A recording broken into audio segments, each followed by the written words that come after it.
बुद्धिबळाच्या खेळात समोरच्याला शह देण्यासाठी काही अनपेक्षित चाली खेळल्या जातात। राजकारणातही अगदी असंच असतं।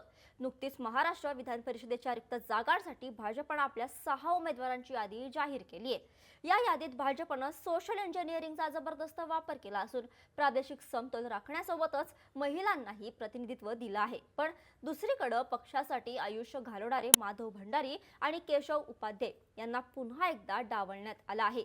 भाजपने कोणत्या 6 जणांना उमेदवारी दिली आहे, या 6 जणांचीच निवड भाजपने का केली आणि या निवडीमागे भाजपची काय रणनीती आहे, सगळं सविस्तर समजून घेणार आहोत या व्हिडिओच्या माध्यमातून। नमस्कार, मी मृदुला आणि तुम्ही पाहताय थोडक्यात। महाराष्ट्र विधान परिषदेच्या रिक्त जागांसाठी होत असलेल्या निवडणुकाकरिता भारतीय जनता पक्षाने 6 उमेदवारांच्या नावांची घोषणा केली आहे। यामध्ये संघटनात्मक कामाचा अनुभव असलेले सुनील कर्जतकर, पक्षाच्या राज्य सरचिटणीस माधवी नाईक, संजय भेंडे, कोपरगावच्या माजी आमदार स्नेहलता कोल्हे यांचे चिरंजीव विवेक कोल्हे आणि प्रमोद जठार या 6 जणांना भाजपकडून संधी देण्यात आली आहे। महाराष्ट्र विधान परिषदेच्या रिक्त जागांसाठी भाजपने आपल्या 6 उमेदवारांची घोषणा केली आणि राजकारण एका वेगळ्याच वळणावर येऊन ठेपले। या यादीकडे पाहिलं तर एक गोष्ट स्पष्ट होते, ती म्हणजे भाजपने प्रादेशिक आणि सामाजिक समतोल साधण्याचा प्रयत्न केला आहे। कोकण, विदर्भ, उत्तर महाराष्ट्र आणि मराठवाडा अशा सर्वच विभागांना प्रतिनिधित्व देण्याचा प्रयत्न झाला असला तरी या यादीतील काही नावांनी सर्वांच्या भुवया उंचावल्या आहेत। विशेषतः जेव्हा देशभर महिला आरक्षणाची चर्चा सुरू आहे तेव्हा भाजपने 6 पैकी 2 महिलांना उमेदवारी देऊन एक मोठा संदेश देण्याचा प्रयत्न केला आहे। पण या सगळ्या गोंधळात भाजपचे 2 अत्यंत निष्ठावान चेहरे म्हणजे केशव उपाध्ये आणि माधव भंडारी यांच्या पदरी मात्र पुन्हा एकदा निराशच पडली आहे। त्यांच्याऐवजी पक्षाने अशा नेत्यांना संधी दिली आहे ज्यांच्या नावाची फारशी चर्चा नव्हती। या यादीतील पहिलं मोठं नाव म्हणजे प्रमोद जठार। कोकणच्या राजकारणात हा एक मोठा धमाका मानला जातोय। कणकवलीचे माजी आमदार असलेल्या जठार यांना विधान परिषदेची जणू लॉटरीच लागली आहे। 2009 मध्ये त्यांनी काँग्रेसच्या रवींद्र फाटक यांचा अवघ्या 32 मतांनी पराभव केला होता। मात्र 2014 मध्ये नितेश राणे यांच्याकडून त्यांना पराभव स्वीकारावा लागला होता। तरीही पक्षाने त्यांच्यावर विश्वास दाखवलाय। तसेच कोकण भागात भाजपची संघटनात्मक बांधणी करण्यात त्यांचा मोठा वाटा मानला जातोय। नाणार रिफायनरी प्रकल्पाचे त्यांनी उघडपणे समर्थन केलं होतं। हा प्रकल्प कोकणच्या विकासासाठी कसा गरजेचा आहे याबाबत त्यांनी अनेकदा आपली भूमिका मांडली होती। आता विधान परिषदेत त्यांच्या रूपाने कोकणला पुन्हा एक प्रतिनिधित्व मिळणार आहे। त्यानंतर ठाण्यातून माधवी नाईक यांचं नाव समोर आलं आहे। माधवी नाईक या व्यवसायाने वकील आहेत आणि ठाणे महानगरपालिकेत त्यांनी नगरसेविका म्हणून उत्तम काम केलं आहे।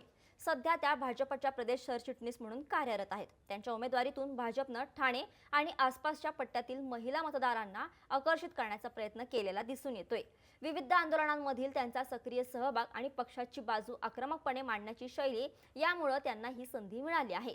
उत्तर महाराष्ट्रात विशेषतः अहिल्यानगर जिल्ह्यातून विवेक कोल्हे यांना उमेदवारी देऊन भाजपने एक मोठी खेळी खेळलेली आहे।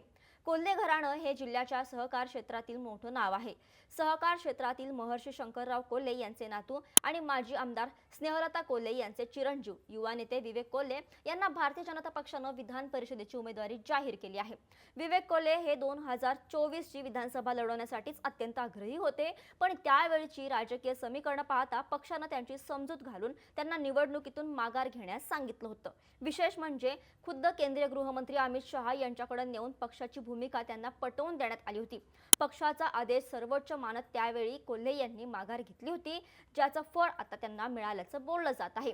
पुढचं नाव आहे सुनील कर्जतकर यांचं। सुनील कर्जतकर यांनी महाराष्ट्र प्रदेश भाजपचे सरचिटणीस म्हणून दीर्घकाळ जबाबदारी सांभाळली आहे।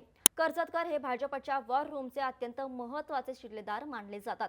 बूथ स्तरापर्यंत पक्ष पोहोचवणं आणि निवडणुकांचं सूक्ष्म नियोजन करणं यात त्यांचा हातखंडा आहे। 2014 आणि 2019च्या विजयात पडद्यामागे राहून त्यांनी काम केलं होतं आणि पक्षाला मोठं यश मिळवून दिलं होतं। राष्ट्रीय स्वयंसेवक संघाच्या मुशीतून आलेले कर्जतकर हे अत्यंत शिस्तप्रिय नेते आहेत। निष्ठा आणि कामाचा अनुभव या जोरावर त्यांनी ही उमेदवारी मिळवली। तसंच संघासोबत असलेली त्यांची जवळीकही त्यांच्या या विधान परिषदेतील उमेदवारी मागे असल्याचं बोललं जाते।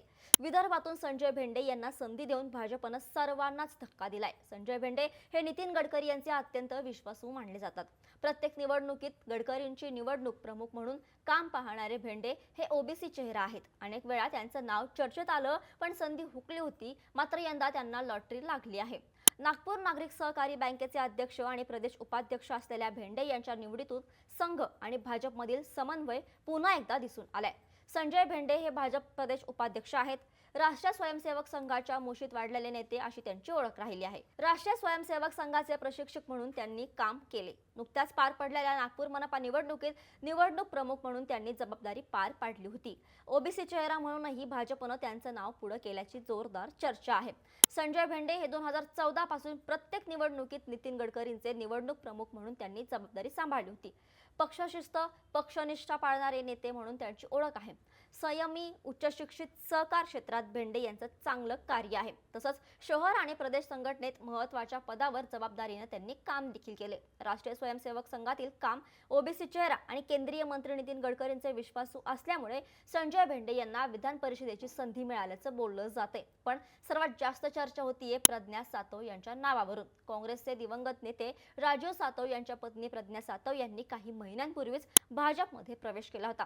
काँग्रेसने त्यांना आमदारकी दिली होती, तरीही त्यांनी राजीनामा देऊन भाजपची वाट धरली. आता अवघ्या 4 महिन्यात भाजपनं त्यांना विधान परिषदेची उमेदवारी दिली आहे. ज्या सातव घराण्याला गांधी कुटुंबाचं निष्ठावंत मानलं जात होतं, त्या घराण्यातील व्यक्तीला भाजपनं दिलेली ही उमेदवारी काँग्रेससाठी मोठा धक्का मानली जात आहे. विशेष म्हणजे पक्षातील ज्येष्ठ आणि वरिष्ठांना बाजूला सारून सातव यांना भाजपनं संधी दिली आहे.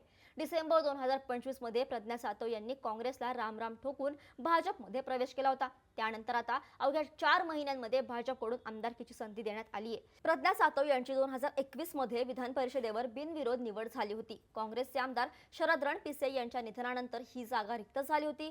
काँग्रेसमध्ये त्यांनी महाराष्ट्र प्रदेश काँग्रेस कमिटीच्या उपाध्यक्षा म्हणून काम पाहिलं होतं. अलीकडे डिसेंबर 2025 रोजी त्यांनी भाजपमध्ये प्रवेश केला होता. त्यानंतर पुन्हा एकदा प्रज्ञा सातव या विधान परिषदेवर आमदार म्हणून एंट्री करणार आहेत. भाजपच्या यादीत मातृसंस्था असलेल्या राष्ट्रीय स्वयंसेवक संघाच्या कार्यकर्त्यांना झुकतं माप मिळालं असलं तरी निष्ठावंतांना डावलून बाहेरून आलेल्या नेत्यांना मिळणारी पद हा पक्षातील अंतर्गत वादाचा मुद्दा ठरण्याची शक्यता आहे. प्रज्ञा सातव यांना दिलेली संधी ही राजकीय रणनीतीचा भाग असल्याचं बोललं जात असलं तरी यामुळे निष्ठावंतांच्या भूमिकेकडे संपूर्ण राज्याचं लक्ष लागून आहे. तुम्हाला काय वाटतं? भाजपनं प्रज्ञा सातव यांना दिलेली उमेदवारी योग्य आहे की पक्षानं जुन्या निष्ठावंतांना संधी द्यायला हवी होती? तुमचं मत खाली कमेंट्समध्ये नक्की सांगा आणि अशा घडामोडींसाठी थोडक्यातला फॉलो आणि सबस्क्राईब करायला विसरू नका.